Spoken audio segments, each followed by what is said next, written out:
Laura Bolton. Thanks for being here. Thanks for having me. Yeah.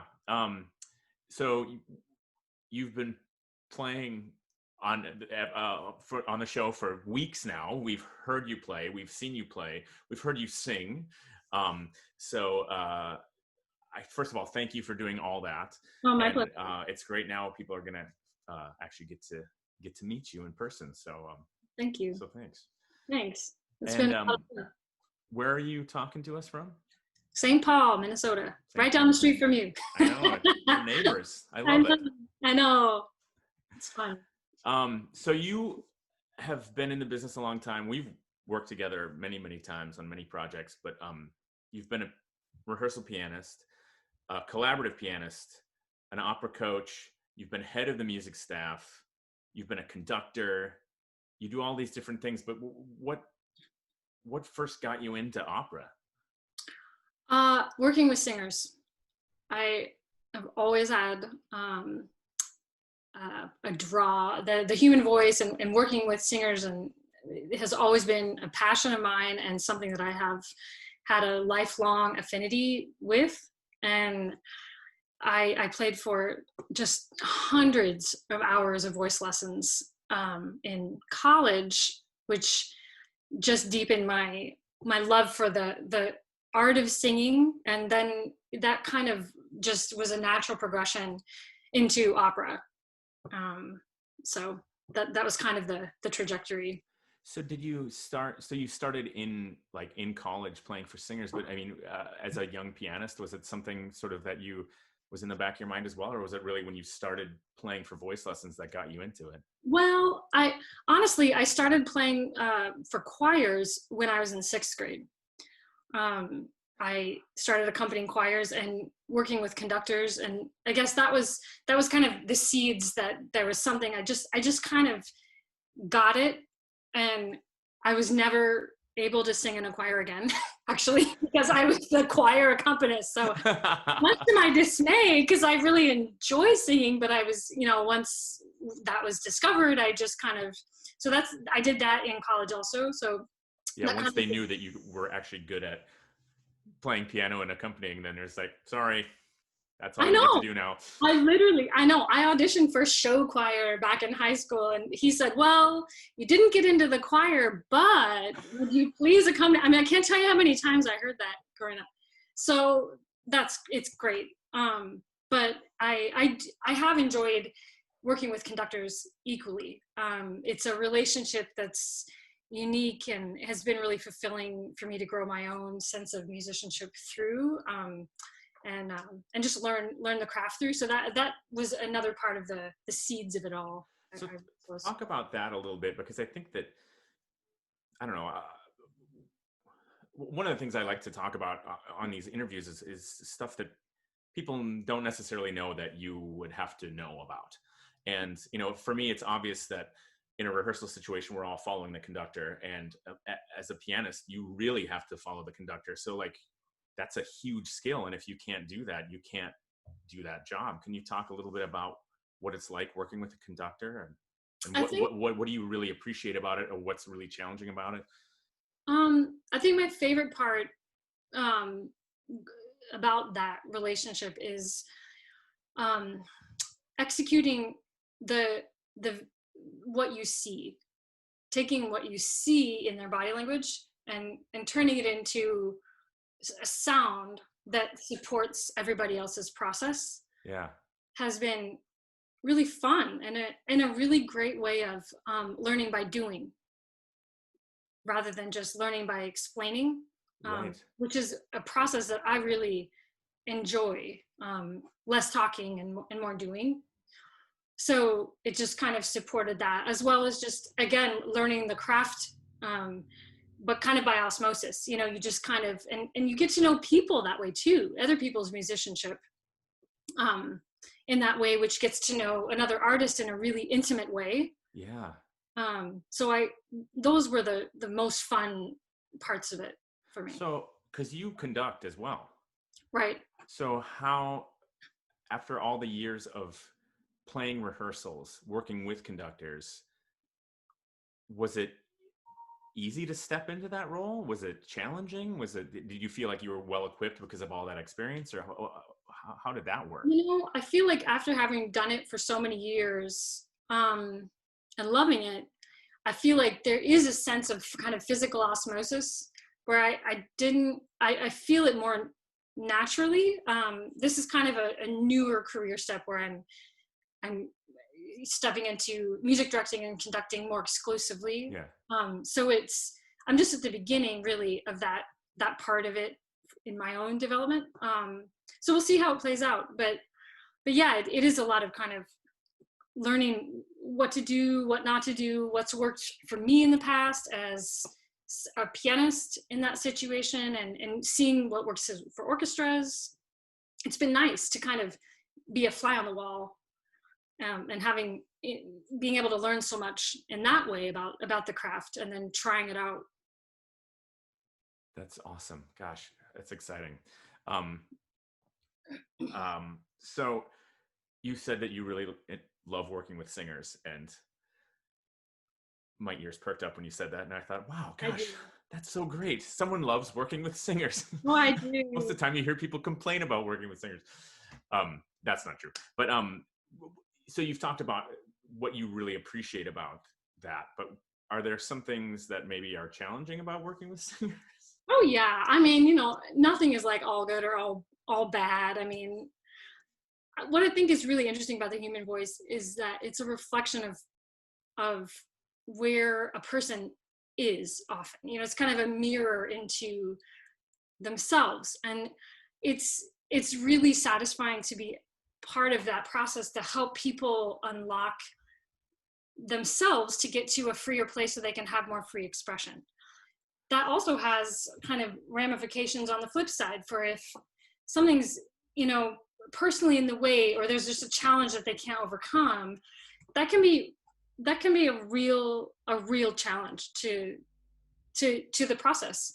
Yeah. It's navigating all that. So well, because I mean, our instrument is our inside of our body, and you can't, as much as it is about mechanics, it's about so many other things, and really it is trying to unlock whatever you need to unlock so that you can get out of your own way and really make music. And I think that what you're talking about here is really interesting, because again, I think a lot of times people think of a pianist as, well, they play the notes and the rhythms, they play the accompaniment, and that's what they do. But what you're talking about is the notes and the rhythms on the page are a given, and what you're talking about is actually making music and taking something and shaping it and using what's on the score as a tool to get to that artistic thing that you're trying to accomplish. And being able to work with a singer, especially someone who's might be struggling with something, and being able to unlock that is a skill that is, I think, really rare, and it's hard to find. And I know that you've been doing it for a long time, and you're really good at it. And to be able to, that I think that's something really special. And I think that's something that people don't necessarily know that you do, or not, that pianists do, Yeah, and I think it's really what it's all about. I mean, it's really what artistry is about, that connection. And that, I had a couple teachers that really taught me kind of the essence of what my, not credo, but kind of what I believe about my own participation in this business. And one was listen inside the voice.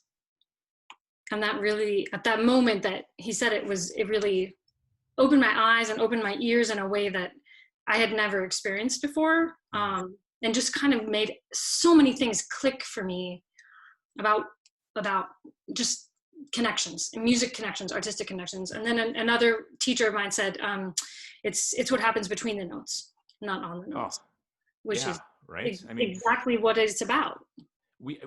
I'm speaking for myself here, but I can get so locked into the technique of, I have to make a perfect sound at all times. And I get so fixated on that idea that I completely stop making music. I shut down. I'm not breathing. I'm actually shutting down my instrument Mhm. so that I can't make the sound in my head that I want to make. I can't do it. Right. Because it's the only thing I can think about. When I really step back and I go into my own body and do what you're saying and listen between the notes, or listen inside of the music, then you actually create a space that you can use all your technique, and you use all these tools that you've been spending all these years working on. And this is a total sidebar, but it made me, when you said that, it made me think of the band Rush. Uh-huh. Because Neil Peart was one of the best drummers who ever lived, and he had this horrific was in this horrific accident, and he went away. He didn't play for a long time, but when he came back, he spent a lot of time in rehab, and he spent a lot of time like working with a jazz drummer. And then he came back, and they had their first session, rehearsal session, and the band was just like, what happened? What happened to you? Mm-hmm. Something's different. And he said, well, I've been working with this jazz drummer. And he basically said, he said that he had always been thinking about everything happening here, and that guy made him think about everything happening here, like the space in between where the stick hits the drum, and that's what he should be focusing on. And that just completely opened up his music making. Totally. Yeah, it's that was a long rambling story. It's totally applicable though, and that's what's so cool about when singers get, like opera singers get with orchestras, then is that opera singers talk about the ocean of sound, and it speaks right to that, because we all know that the pulse of an orchestra is so different than the pulse of a metronome, and right. Each is inevitable, but there's an ocean of time and there's an ocean of sound, and this is exactly what people need to do to cultivate how to collaborate with an orchestra, is to really be in between the notes, and that's where we exist. So it plays right into it. Yeah. Wow. So we spend a ton of time together in the rehearsal studio, like working on diction, working on intonation, working on phrasing, everything. But what happens? How does your role change once we go into the rehearsal room and leave the studio? So pre-rehearsal studio, I think I would kind of categorize everything that I do as preparatory for the rehearsal studio. So then once, if I'm not conducting it, if I was just kind of on music staff, I would be preparing the singers to work not just for the staging, but also to work with the conductor that was about to be there, and the orchestra that would later be there. Yeah. And so that would kind of be the broader categorization of all that. So let's talk about that. So if you're on the music staff and you're doing your prep work isn't learning the notes of the score. I mean, that's a given that you already know that. Yeah. So you're talking about anticipating what the conductor might do. Right. Like whether it will be in 3 or 2 or 1, or transitions. This could go this way. This could go this way. Knowing that you need to know the orchestration. Right. Like, so, okay. So like, I've just got a list of things that would you or would you not be responsible for this? Knowing the translation of the score. Yeah. Okay. Knowing how to say all the words, knowing the diction. Yes. Knowing the tempi and the dynamic markings. Yes. We've mentioned anticipating what the conductor might do. Knowing the orchestration. Yep. Dealing with orchestra parts, like the actual orchestra. Yes. So you can, sometimes I've prepared parts, and this happens even, well, especially when you're the conductor too. A lot of conductors have to prepare their own parts. So what goes into that?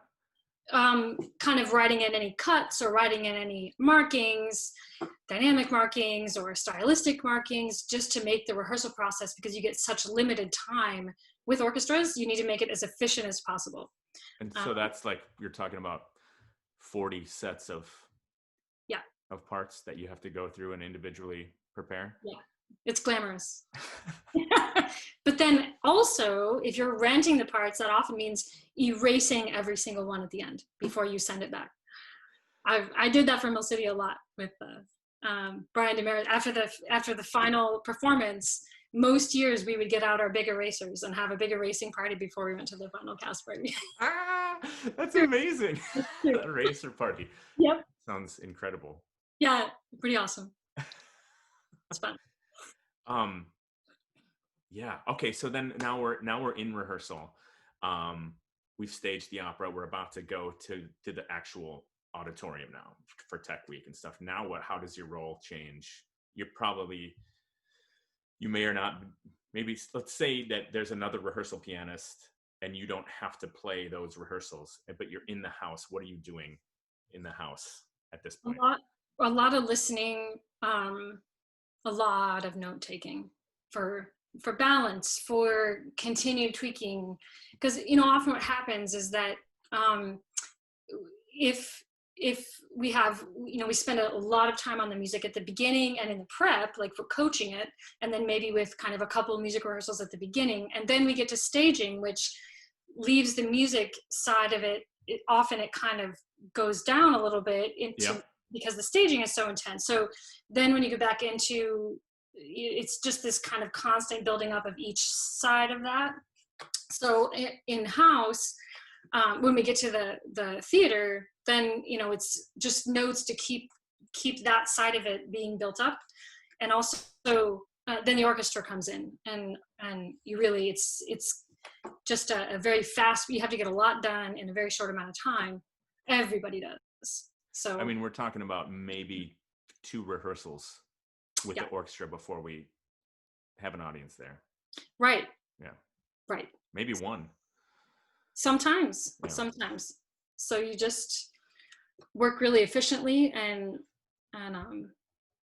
so that's kind of what happens in the theater is just a lot of all hands on deck, note taking, which is why part of the reason why coaches have so many hats. Yeah.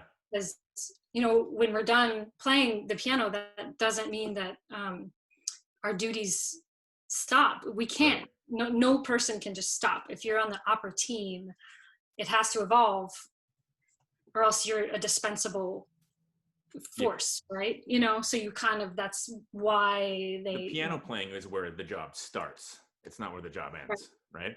Right. Yeah. Right. So sometimes when there's like a backstage orchestra or something, then we also do that, and that's that kind of stuff. That's why it's there's just a lot of I've seen people on the music staff do everything from conduct backstage, like run the wind machine backstage, which is hilarious. I remember they got their eyes glued to the conductor monitor and they're whirling this big thing around to make some silly sound effect. It's I always think that would make like the most entertaining I don't know, film or something, just to be backstage and watch all the shenanigans that go on just to make this silly little make pretend music show happen, Yeah. I forget who said it, but there was someone who said that every time that curtain goes up in an opera, it's like a miracle. It's just a miracle that nothing went wrong to prevent it from going up. And it's kind of true, It's so true. I mean, there's times when I think like, especially because I always get nervous, and I get anxious, and it's just part of the process. But I have this thought often where like, what if I just left right now? Like, what if I just walked out of the theater and didn't go on? What would happen? I would never do that. But like, what would happen? Like, there's so many things that could happen. Yeah, right. Yeah. I think someone on music staff would come find you. Right. That would be another hat that we'd have to wear. Go get him. Track him down. Okay, so you, besides working in classical music and being a pianist, you also play in a funk band, and but you're also an arranger and a composer in your own right. Do you want to talk a little bit about those things? I mean, have you always written music ever since you became a musician, or? No, I haven't. it's always been kind of in there, and I've always had one foot in opera and one foot in everything else. And I think the last few years, I felt like for me, I was kind of eating one food a lot, and I needed to just diversify my own set of activities. Yeah. And so I pursued that, by buying a synthesizer and starting to work in. That's when I joined the band. And what's the name of the band? Well, the funk band, this pandemic unfortunately put a stop to our rehearsals. So we haven't farmed that set out. I did play a vinyl release party at 7th Street Entry for John David and the Jerks. I was the first female jerk. That was pretty fun. That's awesome. Yeah, it was really fun. So more of that. But as far as writing, no, I think arranging, I've always kind of arranged, and I'm doing that more and more too. Yeah. And writing some of my own stuff, because I feel like I have things in there, but it takes a lot of woodshedding time. You shared something on SoundCloud recently that you had written that just blew my mind. Oh, I thought it was so beautiful, and it was so, I don't know, I don't know how to say this. It sounded, there was something familiar about the sound of it, but it didn't sound like anyone else. It just had this certain inevitability to it. Just the way that the phrases unfolded, and it was breathtaking. I'd like to maybe put a link to that in the show notes here, because it's awesome. Yeah, thank you. Yeah. I think and when I arrange too, I have, if a certain sound grabs me, or a certain voice, someone's voice grabs me, that's kind of tended to be the seed for that. So that piece, that the 2-1, was this sound that was really moving to me on the synthesizer, actually, and it just kind of was an outgrowth of that. That's so great. So speaking of arranging, now you've started this project called Vox Fix. Can you tell us a little bit about what that is? Yeah. So Vox Fix takes arias, some of the most famous arias that there are, and reframes them in melodies that are influenced by soul, all new accompaniments. There's soul, jazz, pop, rock, but you sing the arias the same way. The singer sings them the same way, but the backdrop is different. So what inspired this? What made you think of doing this? Well, a couple of things. I mean, after playing some of these arias, thousands of times, I hear what's going on in the undercurrent differently, just for me. Like, a lot of these arrangements are what I hear in my head when I'm just thinking of these arias, just as they're going through my head. Like, oh, this could work like this, and it just comes out. Like, most of these I write down in less than an hour because they're already there.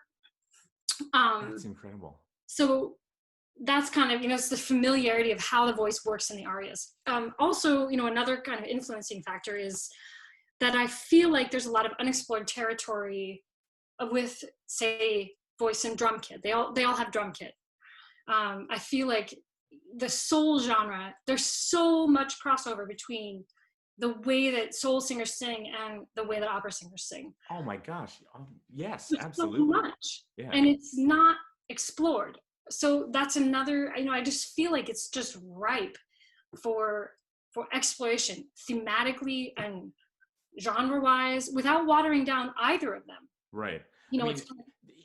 Even down to, use of melismas, cadenzas, all these things that are in opera arias, da capo are like, like cavatina, cabaletta type of arias. They're in R&B songs, pop songs. Right.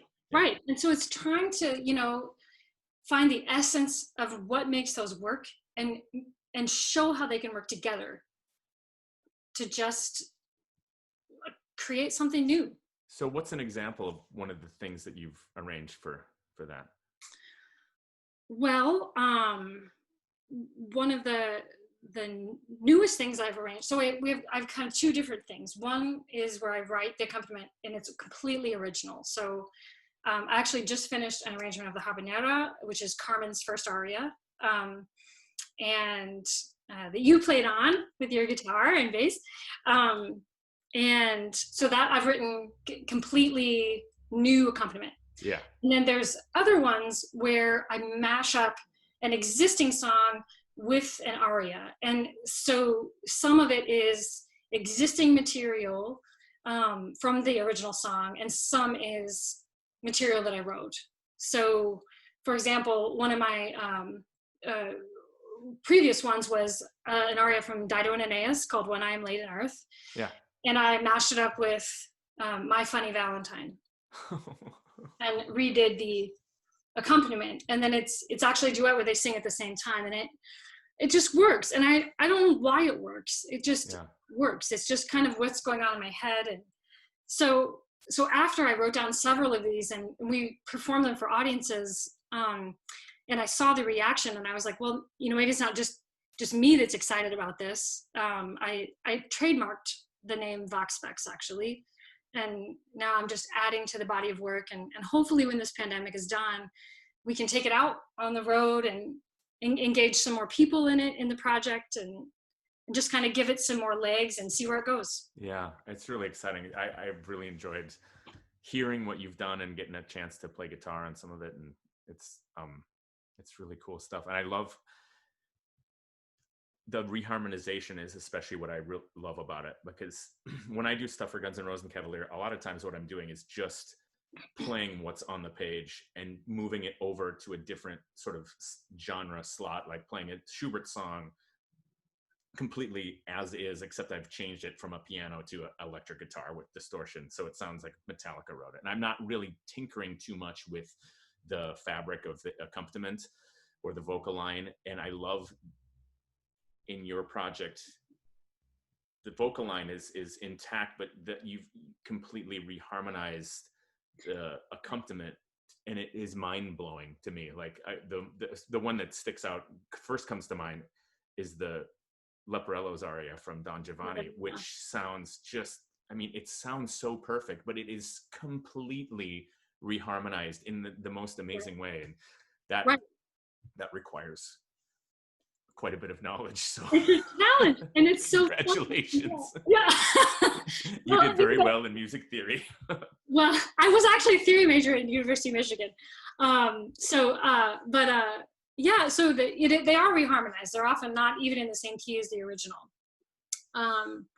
So but the cool thing is that when the singers sing them the same way, it keeps the integrity of what makes that part of the art form so intact. Right. It doesn't get croony. It doesn't get jazzy. It's just legitimate. And I think I find that to be just a really inspiring turn. And, there's a lot of people that are doing things like this. Yeah. Just kind of trying to forge onward. Joyce DiDonato just did an album of jazz. Right. Like a mashup of jazz classics and tango, 24 Italian songs kind of thing, right? Right, exactly. And putting beats to samples to arias.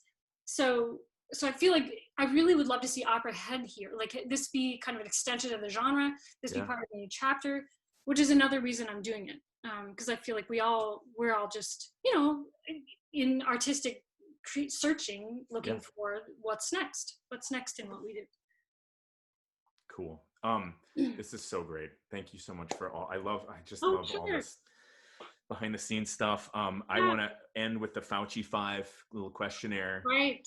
And hopefully I won't get kicked off of Zoom here, but okay. So do you have a favorite opera, or maybe an opera that you think is underrated? My favorite operas kind of vacillate between Falstaff and Don Giovanni. I have a particular warmth when I play from either of those scores. Yeah. Oh God, they're both so good.